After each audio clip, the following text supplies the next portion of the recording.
Hey everyone, welcome back to IAM University. Today, we're diving deep into something I've been reflecting on for years, my decision to step away from traditional education and pursue a different path of learning and growth. This isn't just about skipping college or avoiding student loans. It's about recognizing fundamental issues within our educational and professional systems that many of us experience, but few discuss openly. In today's video, I'll share my personal journey of disillusionment with conventional systems, what I've observed working in healthcare, and why I've chosen to pursue what I call the universal university instead, a path of self-discovery, spiritual education, and consciousness development. Whether you're feeling trapped in a system that doesn't serve your highest purpose, questioning the value of your formal education, or simply curious about alternative paths to wisdom and growth, this video will offer you a different perspective.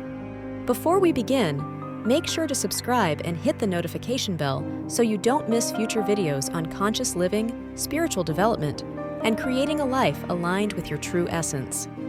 Let's get started. Beyond the system, why I chose unconventional education. The healing profession's paradox. While I sit reflecting on my path, I think of my friend, a dedicated registered nurse currently pursuing her medical degree. Her story reveals a profound irony in our healthcare system. Despite her extensive education and genuine commitment to healing, she finds herself in what can only be described as a professional hell. Not because she lacks skill or dedication, but because the system actively works against those who refuse to compromise their values. Her workplace, ostensibly dedicated to healing, has transformed into a war zone. Her colleagues have formed alliances against her, not because she's incompetent, but precisely because she insists on doing what's right for patients rather than what's expedient for billing. Her education prepared her to heal, but nothing prepared her for fighting an institution that prioritizes efficiency metrics over human well-being. This paradox extends throughout healthcare. Organizations founded on sacred principles of healing and compassion now worship at the altar of productivity and profit. As the ancient prophets might observe, the temples of healing have allowed money changers to set up tables in their most sacred spaces. The corruption cycle, from sacred to superficial. The best laid plans of mice and men often go awry, wrote Robert Burns, but perhaps more accurately, the best intentioned systems of humanity inevitably corrupt over time. This isn't merely cynicism, it's a pattern I've witnessed firsthand across multiple institutions. Most systems, healthcare, education, government, weren't built broken. They began with sacred missions and noble purposes. Hospitals were founded by compassionate healers. Schools were created by those who revered knowledge. Yet somewhere along the centuries-long journey, something fundamental shifted. I've observed how this corruption unfolds. An individual with fear or selfish desire identifies a crack in the system. Rather than properly repairing it, they hastily cover it up. This temporary fix weakens the foundation. Multiply this pattern across thousands of individuals over decades, and eventually, the entire structure becomes unstable while maintaining the appearance of integrity. The book of Ecclesiastes speaks to this cycle. What has been will be again, what has been done will be done again. There is nothing new under the sun.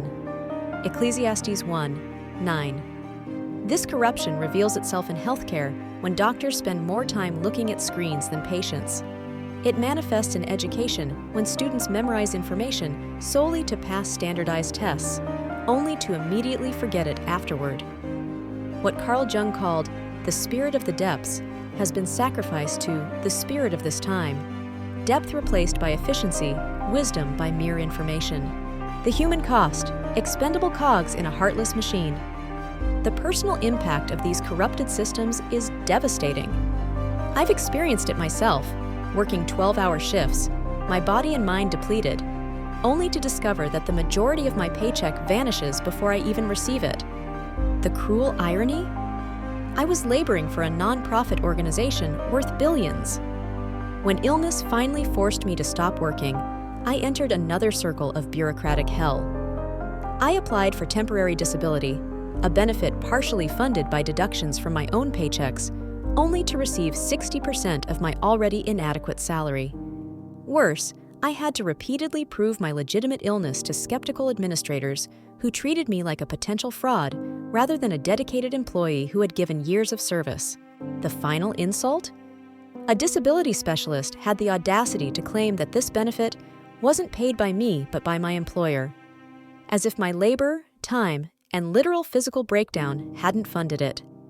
This gaslighting exemplifies what philosopher Jean-Paul Sartre called bad faith, the self-deception that allows people to enforce unjust systems while denying their own role in perpetuating them. Meanwhile, the same organization that scrutinized my legitimate disability claim handed out $1,000 bonuses to managers who saved money by understaffing departments and denying reasonable raises to frontline workers.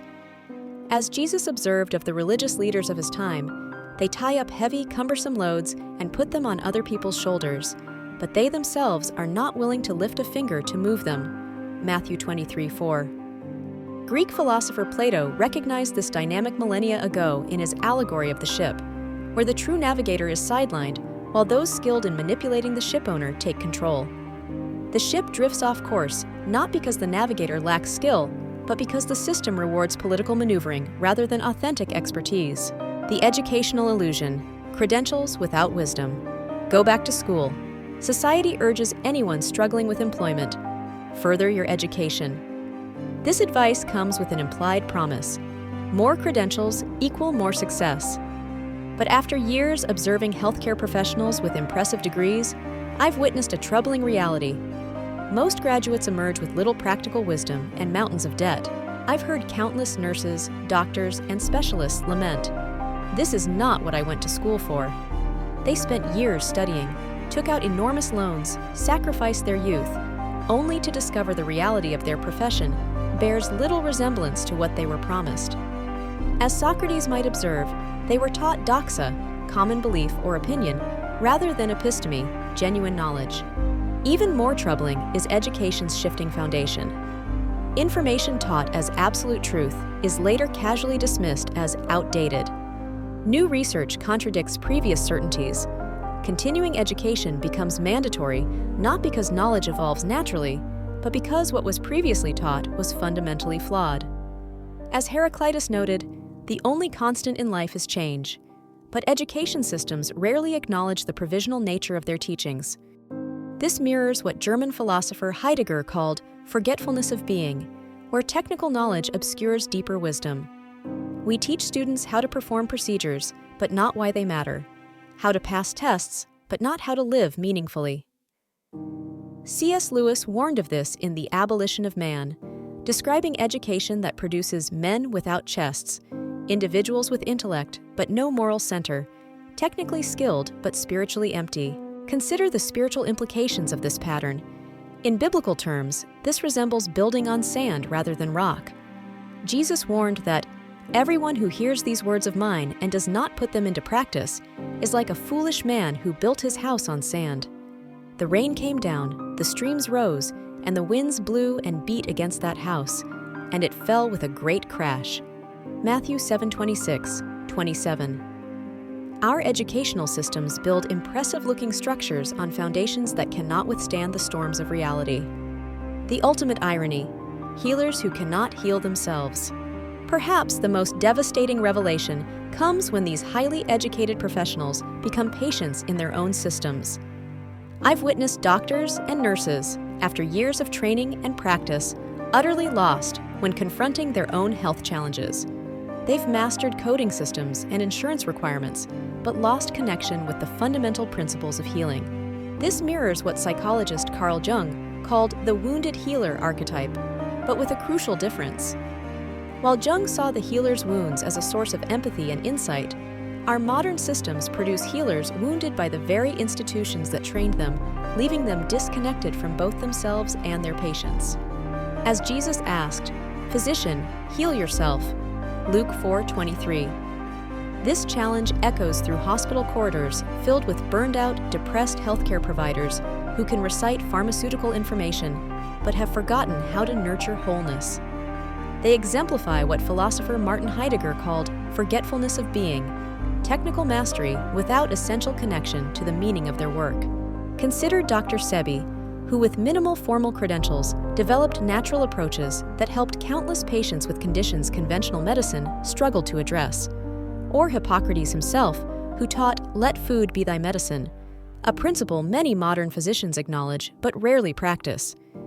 As Paracelsus, the father of toxicology, observed, "The art of healing comes from nature, not from the physician." The alternative path, universal self-discovery.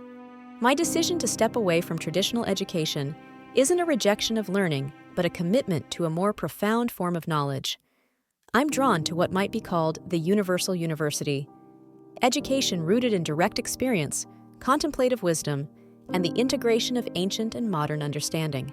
Eastern philosophical traditions offer profound insights that complement Western knowledge. The Buddhist concept of direct pointing suggests that some truths can only be experienced, not explained. The Taoist principle of Wu Wei teaches action through non-action, accomplishing more by aligning with natural patterns rather than forcing outcomes. As Lao Tzu observed, nature does not hurry, yet everything is accomplished. This integration of Eastern and Western wisdom resonates with Jung's concept of individuation, the process of integrating conscious and unconscious aspects of the psyche. Jung wrote that, "Your vision will become clear only when you can look into your own heart. Who looks outside, dreams. Who looks inside, awakes."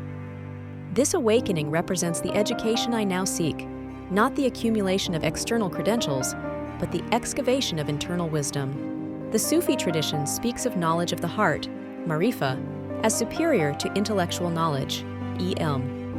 As the mystic Ibn Arabi taught, the heart is the organ of suprarational understanding and insight. This heart-centered knowing transcends the limitations of purely rational education, accessing wisdom through direct intuition rather than conceptual thought.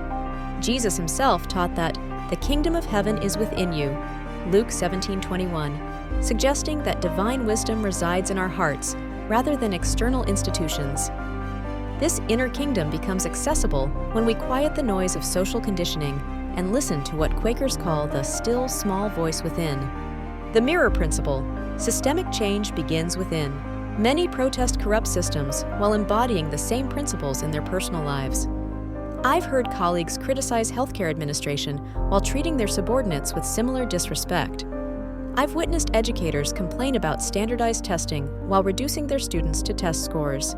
This hypocrisy reveals what I call the mirror principle, the recognition that external systems reflect our collective internal state. As Confucius taught, to put the world in order, we must first put the nation in order. To put the nation in order, we must first put the family in order. To put the family in order, we must first cultivate our personal life. We must first set our hearts right. The Gospel of Matthew captures this dynamic. Why do you look at the speck of sawdust in your brother's eye and pay no attention to the plank in your own eye? Matthew 7:3. The systems we criticize can become our greatest teachers if we have the courage to see our own reflection in them.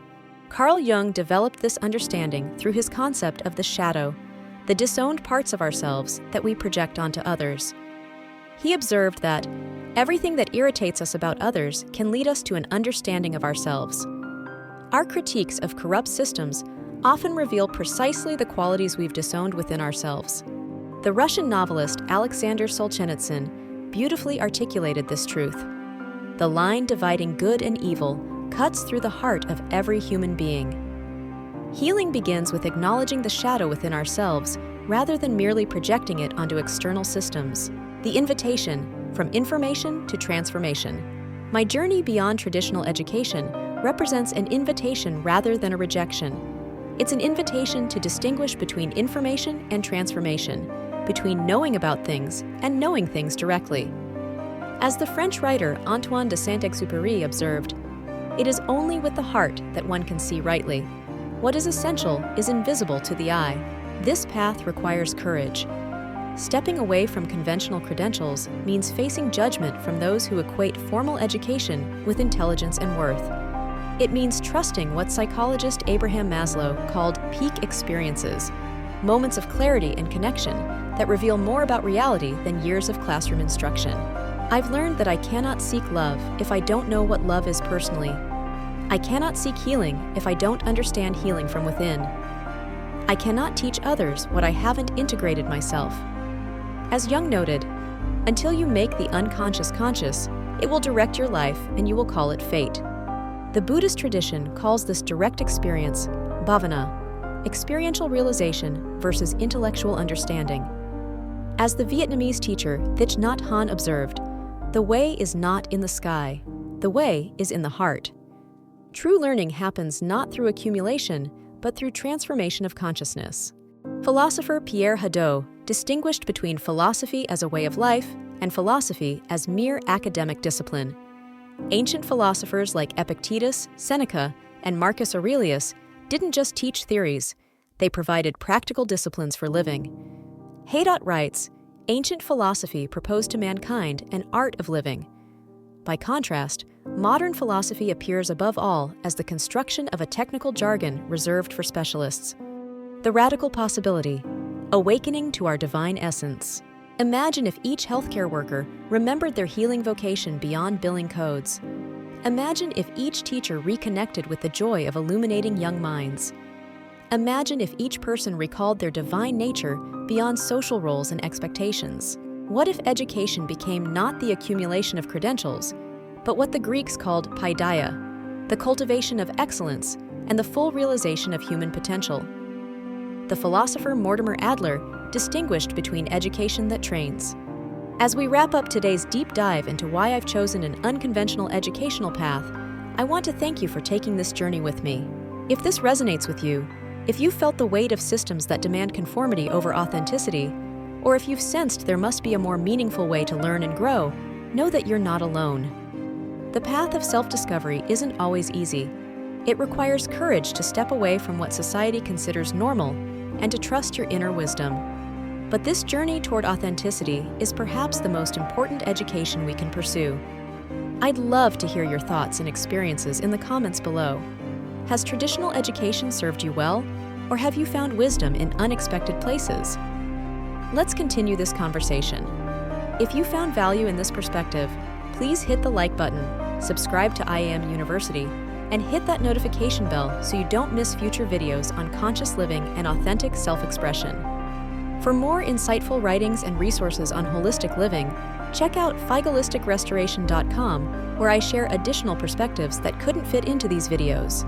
Until next time, remember that the most profound university exists within you, and the most valuable credentials are the wisdom, compassion, and authenticity you bring to the world. Peace, love, and consciousness.